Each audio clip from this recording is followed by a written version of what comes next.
철도노조 파업이 아침까지 이어진 마라톤 협상에 결국 파업을 철회했습니다. 철도노조는 오전 9시를 기해 업무에 복귀할 것으로 알려지고 있는데요. 철도노사의 극적 타결로 이제 출퇴근 시간 시민들의 불편은 해소될 전망입니다.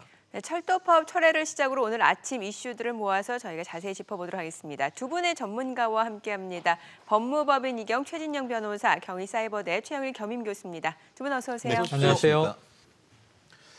사실 철도 파업 때문에 걱정도 많았고 그동안 네. 불편도 좀 심해서 언제까지 갈지를 걱정을 많이 했는데 그래도 극적으로 타결하면서 좀 한숨 돌리게 된 것 같습니다. 네, 타결 배경을 좀 봐야 될 것 같아요. 자, 일단 천만다행이죠. 이 철도 노조 쪽도 무기한 파업이라고 선언을 했지만 네. 지금 이제 5일 동안 파업이 있었습니다. 이게 제 기억에 20일 오전 9시부터 시작이 돼서 25일 오전 9시에 풀리기 때문에 그렇죠. 이제 만 5일을 딱 이제 채워야 진행했는데요. 이 과정 사이에서 저는 시민 불편에 대한 압력이 노조에게 상당히 가해졌다.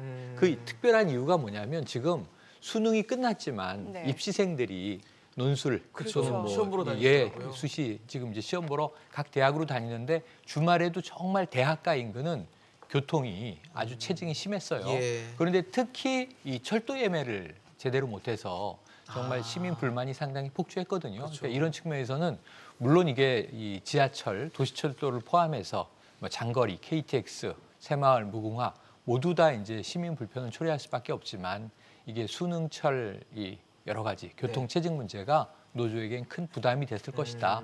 그리고 이게 노조만 부담이었겠습니까? 당연히 이제 철도공사, 코레일 측도 그렇죠. 이 시민 압박을 받을 수밖에 없었죠. 노사 모두 결국은 이 승객들, 사용자 편의 문제에서 발목이 잡힌 것 아닌가. 그래서 마라톤 협상을 빨리 이어가서 극적 타결이 필요한 상황이었는데 네. 그래도 오늘 동트기 전 7시 정도의 속보가 나왔으니까 예. 저는 노사 양측에 좀 박수 쳐드리고 싶습니다. 네.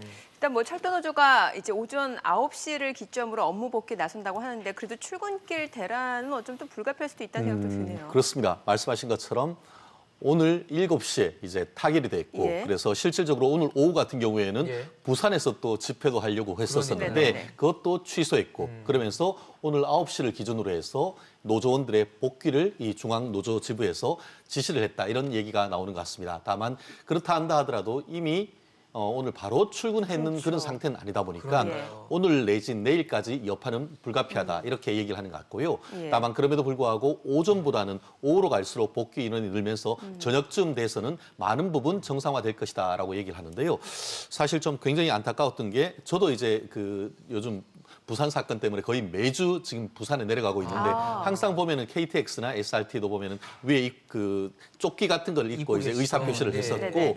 이 오가는데 굉장히 불편이 없지 않았습니다. 예. 더불어서 산업의 동맥이라고 할 수 있는 우리 화물 기관차 이거 같은 경우에는 10편 중에 7편까지 줄어들어 가지고 네. 30%로 해서 사실 산업에 미치는 영향력도 적지 않았는데 그러네요. 늦었지만 복귀가 다행이다 이렇게 평가를 하고요. 말씀하신 것처럼 지난 주말까지도 이제 수능 치고 난 다음에 전국적으로 지금 서울이건 어디건 다 시험 치러 다니는 이런 친구들이 굉장히 불편을 겪었고 네. 구체적으로 정말 일찍 지방에서 왔는데 한 수험생 같은 경우에는 이 기차나 이런 것들이 없어서 다른 걸로 가다가 시험을 못 쳤다는 그런 안타까운 입장을 보면서 아마 그런 것들이 오늘 7시에 타결하는 배경이 됐을 것 같은데 다만 그러한 명분적인 것뿐만 아니고 이 노조 같은 경우에는 이 임금 4%를 인상을 주장했는데 네. 그런 일정 부분의 실리도 얻었다라는 점에서 명분을 생각하고 실리를 취했던 그런 부분이 아니었나 생각을 합니다. 네. 지금 변호사님께서 명분과 실리를 네네. 말씀을 해주셨는데 사실 철도 파업이 좀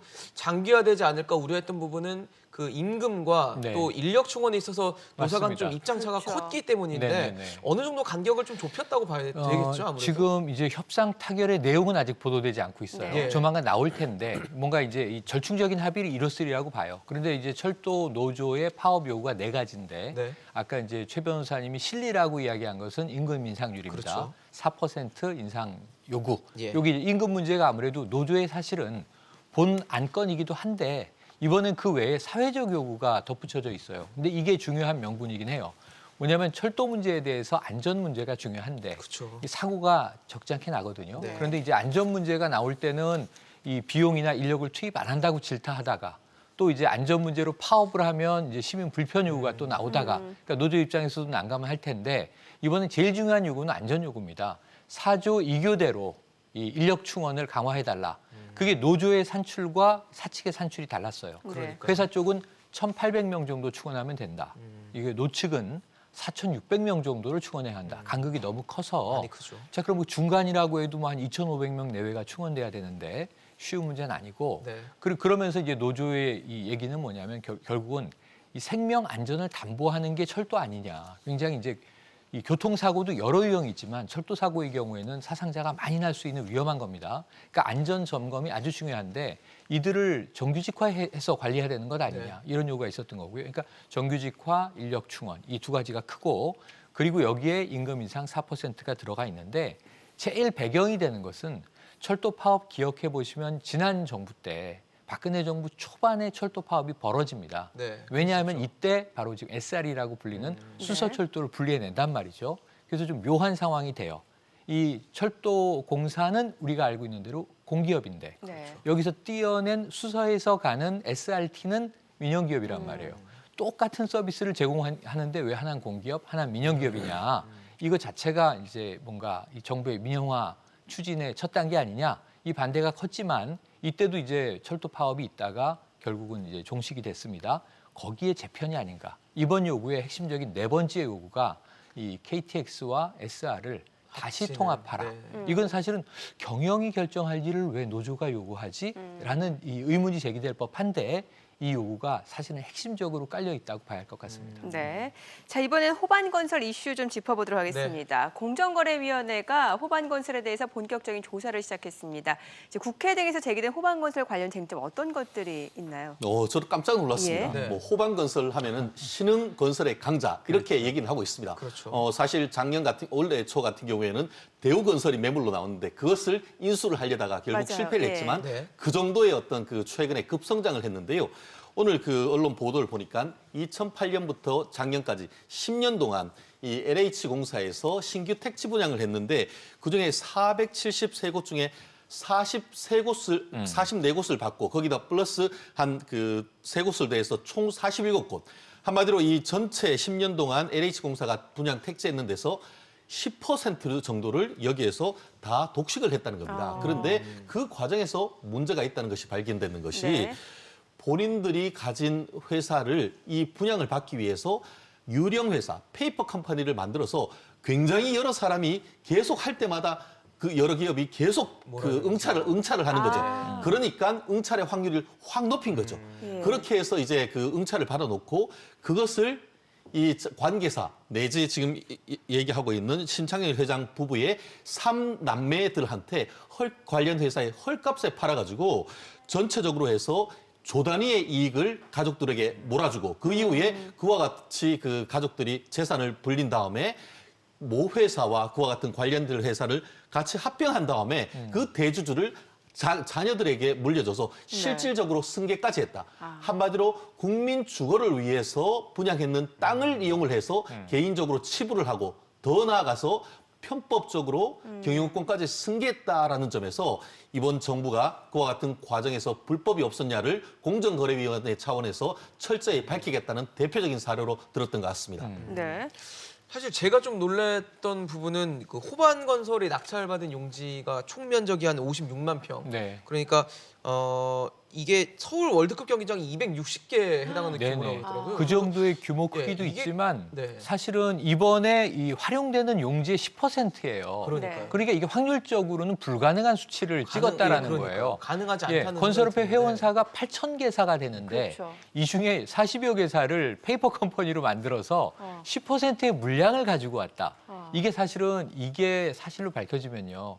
전 중형과 엄벌을 명쾌 어려운데 예. 시장 질서를 완전히 교란시킨 일 아니겠습니까? 예. 사실은 사기로 안 그래도 건설사들이라 힘들어져 있는 상황에 그중 10%의 물량을 독식했다. 정확하게 이제 9.3%지만 거의 10%라는 점에서는 이것은 이 일개 건설 그룹이 추진할 수 있는 규모가 아니었다. 그럼 여기는 너무나 이제 편법과 정말 이제 검은 거래가 왔다 갔다 있지 했던 것 않았을까. 아니냐? 이 공정위가 이거를 제대로 엄벌하지 않을 거면 공정거래위원회의 존립 이 근거가 뭐가 되겠어요. 그래서 이미 국감 때 여러 가지로 이야기가 나왔는데 예. 당시에는 미온적이었어요. 네. 검토해 보겠습니다 네네. 였는데 이제 칼을 뽑아들었다 이렇게 봐야 할 것 같습니다. 네. 사실 또 경실련과 또 서울대 연구센터가 얘기한 것을 좀 보면 계열사 일감 몰아주기를 이용해서 김상열 회장에게서 아들인 김대현 부회장에게 뭐 지배권을 넘겼다라는 분석도 나와 있더라고요. 그래서 그렇습니다. 예, 좀 다양하게 하지 않았나라는 생각이 듭니다. 이렇게 보니까. 그렇습니다. 그 친중 일감 몰아주기다 이렇게 얘기했고 거기에 먹잇감이 된 것이 국민 주거 안정. 실질적으로 어떻습니까? 우리 서민들이나 보통 사람들 같은 경우에는 집 한 채를 아들, 딸한테 물려주고 또 증여해 주는데도 세금이 엄청나게 많이 있고 그리고 그 또한 규제를 지금 굉장히 강화를 하고 있지 않습니까? 그러는데 지난 10년 동안 장남한테는 순이익으로 8천억 정도, 차남한테는 4,800억, 장녀한테는 460억 합쳐가지고 조 단위의 이익을 결국은 손짓거 헤엄치기를 했는 것이죠. 왜 그렇게 됐냐 하면은 아까 말씀드린 것처럼 이게 한 47군데를 분양을 받은 다음에 다른 데에 넘길 때는 LH에서 분양받은 토지는 그것보다 플러스해서 넘기질 못하고 그것보다 맥시멈 분양받은 가격에 넘길 수밖에 없는 것이죠. 네. 요즘 근데 땅값이 어떻게 됐죠? 엄청나게 폭증을 했던 것이고 더불어서 이곳에서 분양받은 것은 세종시, 또 보면 그 이외에도 알짜 지구만 굉장히 많이 받았거든요. 노른자미 땅으로. 특히 그 중흥건설, 호반건설 같은 경우에는 그동안 현금으로 해서 굉장히 많이 돈을 가지고 있다 보니까 그걸 가지고 아들에게 편법하는 그 증여를 했는데 말씀드린 것처럼 공정거래위원회에서 대기업 집단 같은 경우, 그리고 자산 규모가 한 5조가 넘는 데 같은 경우에는 실질적으로 그 규제가 굉장히 많습니다. 그런데 2조 내지 5조 미만인 이런 중견건설사나 이 회사에 대해서는 이런 부분에 대해서 어떤 감시의 칼날, 제도적인 어떤 규제 장치가 없는 것을 이용을 해서 오히려 그것을 굉장히 활용했던 그런 케이스라고 하는 것 같은데요. 말씀드린 것처럼 단순히 그렇게 이익을 하는 것을 넘어서 호반건설, 호반산업을 합병을 하고 그 합병한 이후에 이 장남에게 55% 정도의 주식을 넘겨줘서 실질적인 경영권 승계를 했다는 것이죠. 아까 조금 전에 조금 이따가 말씀드리겠습니다만 삼성전자의 경영권 승계를 가지고 그렇게 난리했지 않습니까? 네네. 그런데 알고 봤더니만 그것보다 더 작은 기업, 작지만 중견이고 알짜 기업에서 이런 편법적 경영 승계가 있었지 않은가에 대해서 많은 국민들이 이것을 보고 놀라기도 하고 분개하는 그런 사안이 됐던 것 같습니다. 뭐 사실 조성우 공정거래위원장이 취임식 때도 그렇게 밝혔어요. 네. 그러니까 자산총액 5조 원 이하 기업, 그러니까 중견 기업 네, 집단에 네, 대해서도 네. 일감 몰아주기 형태를 엄정 대응하겠다고 밝혔고 맞습니다. 이번에 이제 그 첫 번째 사례로 칼을 빼들었다 예, 또 예. 이런 얘기가 그래서 나오는 이게 것 같아요. 본보기 아니냐, 예. 하나의 이제 시범 케이스 아니냐, 저는 거기 상당히 이제 무게감을 네네. 둡니다. 왜냐하면 그동안은 우리가 너무나 이제 규모가 큰 대기업만 바라봤는데 그러니까요. 이번 정부의 모토 자체가 중소기업 생태계를 살려내겠다는 것이고 예. 지금 부산에서 또 이제 한아세안 특별정상회담도 신남방 정책 2.0을 추진하겠다는 건데 거기서 이제 중견 기업들의 건강성이 아주 중요하죠. 그래서 이번에 그동안은 우리나라는 뭐 일이 벌어지면 재벌 잡기, 공정위 하면 뭐 재벌들의 저승사자 이런 식이었는데 이제는 중견기업 이하도 이러한 비리는 엄단하겠다라는 시그널의 첫 번째가 호반건설이 타겟이 된 것 같다. 이렇게 분석해도 무방할 것 같습니다. 네. 알겠습니다. 또 다른 내용도 한번 짚어보겠습니다. 지난주였죠. 22일 날 이재용 삼성전자 부회장에 대한 파기환송심 두 번째 재판이 열렸습니다. 뭐 재판 자체는 공방 자체가 비슷하게 흘러갔던 것 같아요. 결국 부정청탁에 대한 여부를 가리는 자리였던 것 같은데 어떻게 보셨습니까? 그렇습니다.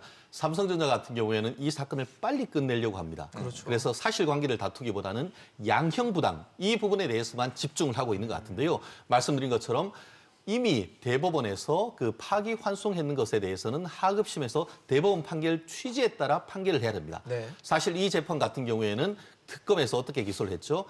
이 돈을 그 최순실 씨 측에나 재단에 준 것이 뇌물이기도 하고 또 강요죄이기도 하다라고 사실은 얘기를 했었었는데 1심에 2심에서 막 이렇게 뒤집고 하다가 대법원에서 어떻게 판결이 됐냐면 이거는 뇌물이지 강요와 관련된 것은 관계가 없다 이렇게 판단을 해버린 것이죠. 예. 그러다 보니까 그렇다 한다 하더라도 그 뇌물을 줬을 때 정말 적극적으로 자신들이 찾아가지고 줬느냐 아니면은 이른바 적극적인 요구에 소극적으로 응했느냐에 따라서 형의 정도가 다를 수밖에 없습니다. 그러다 보니까 이번 지금 그 이재용 부회장 측의 그 변호인단의 전략은 우리가 뇌물을 줬는 것을 더 이상 다툴 수는 없다. 그렇지만 우리가 적극적으로 현안에 대해서 요청을 하고 돈을 줬는 것이 아니고 위에서 찍어 누르듯 사실상 팔 비트는 것에서 어쩔 수 없이 제공했다. 이런 식의 경영 전략을 하고 있는데 과연 그와 같은 전략이 맞아 떨어질 수 있을지는 좀 재판 경과를 지켜봐야 될 것 같습니다. 네, 이 부회장 측이 그 증인으로 손경식 CJ 회장을 네네. 신청했단 그러게요. 말이죠. 이 의도는 뭐라고 볼 수 아니 있을까요? 그래서 다들 이게 무슨 네. 관계가 있지 갑자기 하고 지금 손경식 놀란 CJ 상황이에요. 회장이. 네네. 그러니까 지금 삼성전자를 포함해서 이재용 부회장에게 승계 여부를 다투는데 뭐 그동안 다 삼성 미전실의 이제 전현직 임원이라든가 이런 인물들이 증인인데 왜 CJ의 송경식 그렇죠. 회장이 등장했을까? 그런데 여기에 대한 이제 몇 가지 추정을 해본다면 국정농단 당시 청문회로 한번 건너가 보면 됩니다. 네. 그때 재계 총수들이 다 청문회에 불려 나왔던 적이 있어요. 예. 근데 여기서 송경식 CJ 회장이 가장 좀 적극적인 발언을 했는데 정말 권력이 압박해 들어오는데 어떻게 하란 말이냐. 우리는 이러지도 못하고 저러지도 못한다라는 정말 좀 뭐랄까요. 당시엔 소신 발언을 청문회장에서 이야기했는데 그때 CJ가 어떤 상황이었는지를 되돌이켜보면 네. 이미경 부회장을 지난 박근혜 정부에서 찍어서 이미경 부회장을 사퇴시키려고 했음과 동시에 사실은 그 CJ ENM의 상당 부분의 주식을 그냥 거저 가져가려고 하는 시도가 있었다라는 네. 이제 폭탄 발언들이 나오거든요. 네. 그러니까 지금 송경식 회장이 직접 이 삼성 사건과 관련돼 있다기보다는 아까 최 변호사님이 이야기한 중요한 대목. 뇌물임을 부정하기는 어렵게 됐다. 대법원의 판결에 법리적 네. 다툼 안 하겠다고 네네. 했으니까. 근데 사실은 제가 보기엔 그래도 법리적 다툼이에요.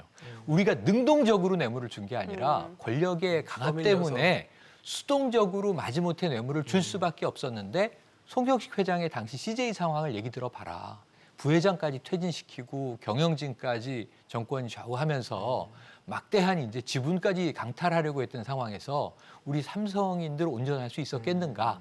예를 들면 뭐 살시도 등을 포함해서 네. 30여 원대 말이라고 하는 것들, 이 뇌물들이 우리가 정말 막 즐거워서 준 게 아니라 억지로 뺏긴 것과 다름없습니다의 주요 증인이 손 회장이 아니겠는가? 이렇게 한번 추정해보는 대목입니다. 네. 사실 아까 변호사님께서도 지적을 해주셨던 부분일 것 같습니다. 삼성은 이 재판을 좀 빨리 끝내고 싶어한다. 아마 재판 리스크가 길어지면 아무래도 경영에 악영향을 그렇죠. 줄 수밖에 없고 지금 이 재판이 내년을 넘길 수도 있다라는 얘기가 나오면서 경영 리스크를 최소화하려면 빨리 끝내고 싶어하는 것 같은데 악재가 될 수 있다는 데는 뭐 이견이 없으신 거죠? 근데 어쨌든 그 재판이 진행되고 있기 때문에 언제가 될지는 사실 잘 알 수가 모르겠습니다. 없죠. 그렇지만 2019년 올해는 넘길 거지만 제가 추측한데 내년에는 사실 일단 끝날 수밖에 없다 이렇게 보일 것 같습니다.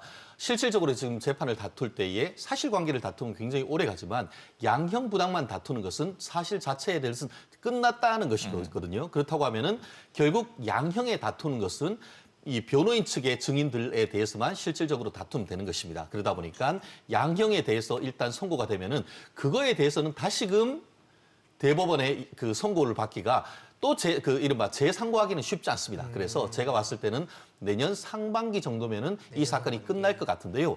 실제 이 사건 첫 재판 같은 경우에는 어땠죠? 재판부가 이재용 부회장에 대해서 여러 가지 어떤 숙제 같은 것들을 내주면서 본인의 어떤 반성 같은 것들을 촉구를 했습니다. 그래서 아직까지 전체적으로 단정할 수는 없습니다만 과연 특검에서 얘기했는 것처럼 실형을 선고를 할 것인지 아니면은 전체적인 어떤 경제 상황이라든가 어떤 삼성의 어떤 경영 기여라든가 이런 것들을 해서 집행유예를 할 것인지 이게 이 사건의 실체적인 어떤 관점이 될 것이지 이것이 그렇게 길게 가지는 않을 것인데 어쨌든 오너 리스크가 있는 상황 속에서 이 정부와 사법부 같은 경우에는 최대한 빨리 이 사건을 어떤 식으로든 결정을 내주는 것이 한국 경제 그리고 또 실질적인 정의를 세우는 그런 것에서 이정표적 판결이 되기 때문에 네. 많은 국민들과 어떤 경제계에서는 우려의 시선으로 지금 보고 있는 것 같습니다. 네.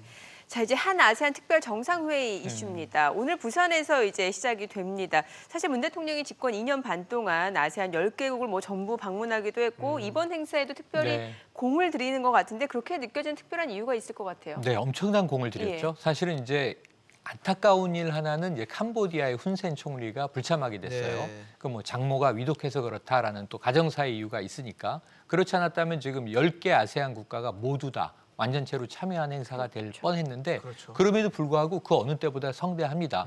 오늘 개막이지만 이미 어제 전야제가 뭐 대대적으로 벌어졌고요. 그렇죠. 브루나이 국왕은 직접 또 이제 파일럿 면모를 보이면서 이 전용기를 몰고 착륙하기도 했고 굉장히 이색적이고 재밌는데 핵심은 뭐로 귀결되냐면 문재인 정부가 추진하는 신남방 정책 2.0이 이번 행사로 방점을 찍을 것이냐.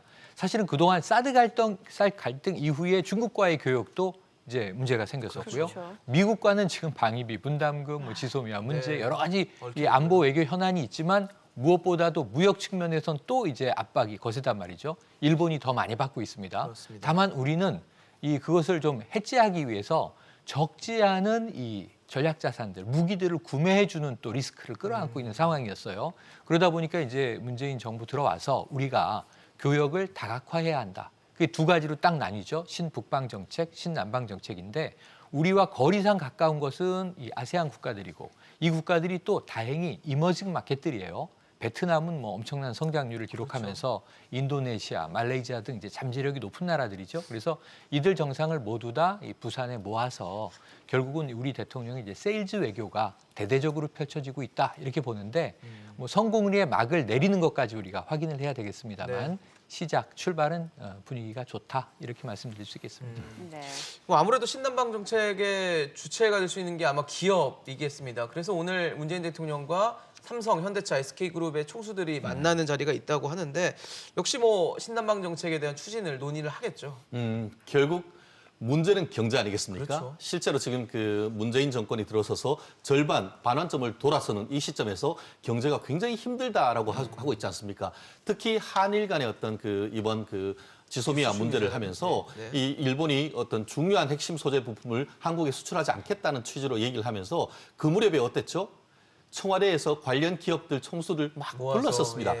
그럴 때 많은 사람들이 오히려 그런 부분을 걱정했는데 오늘 모임에서 이런 총수들을 부른 것은 정말 시적절하고 시장을 확대하고 하는데 정상과 우리나라의 어떤 그 경제 수장들을 같은 자리에서 친선 관계를 얘기를 해준다는 점에서는 굉장히 의미가 있다라고 지금 보입니다. 예.